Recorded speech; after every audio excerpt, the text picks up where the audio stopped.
નમસ્કાર દર્શક મિત્રો, આપ જોઈ રહ્યા છો ડિજિટલ ન્યૂઝ। જોઈએ આજના મુખ્ય સમાચાર। મહેસાણા જિલ્લાના સતલાસણામાં રવિ કૃષિ મહોત્સવમાં કૃષિ વૈજ્ઞાનિક તથા તાલુકા કક્ષાના ખેડૂત ભાઈ બહેનોએ કૃષિ મેળાનો લાભ લીધો। મળતી માહિતી મુજબ સતલાસણા ખાતે હરબુદા માતાના મંદિરના પટમાં કૃષિ મેળાનું 2 દિવસનું આયોજન કરાયું।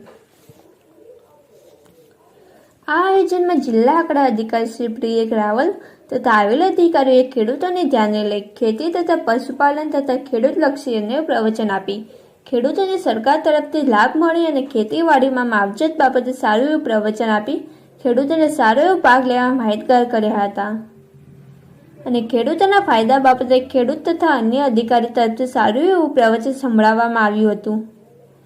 અને આ કૃષિ મેળામાં 10 થી 15 જેટલા અલગ અલગ પ્રકારના જેમાં પશુપાલન, ડ્રીપ પદ્ધતિ તથા શાકભાજી તથા અનેક પ્રકારના બિયારણો વિશેના સ્ટોલ લગાવી ખેડૂતોને માહિતગાર કર્યા હતા। વધુમાં 2 દિવસ સુધી રવિ કૃષિ મહોત્સવ દરમિયાન ખેડૂતોને પાકું ભોજન તથા બહારથી આવતા ખેડૂતોને આવવા જવામાં ભાડું પણ સરકારશ્રી તરફથી ચૂકવાતું હતું અને સારી એવી સંખ્યામાં ખેડૂતો ઉમટ્યા હતા અને સતલાસણા પોલીસે પણ સારો એવો સહકાર આપ્યો હતો। જેનો રિપોર્ટ ડિજિટલ ન્યૂઝ સતલાસણા। આપનું નામ અને હોદ્દો જણાવશો? હું જિલ્લા આંકડા અધિકારી છું, પ્રિયંકા રાવલ, જિલ્લો મહેસાણા। આજે 2 દિવસે અહીંયા કૃષિ મેળાનું આયોજન કરેલું છે, તે બાબતે આપ શું કહેવા માંગો છો?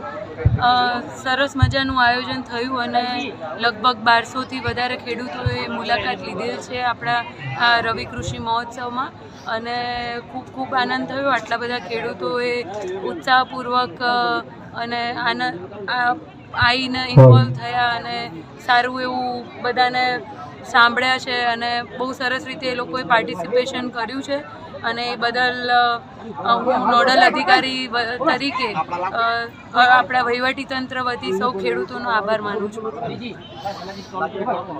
આ બાબતે કૃષિ મેળા બાબતે આપ શું કહેવા માંગો છો?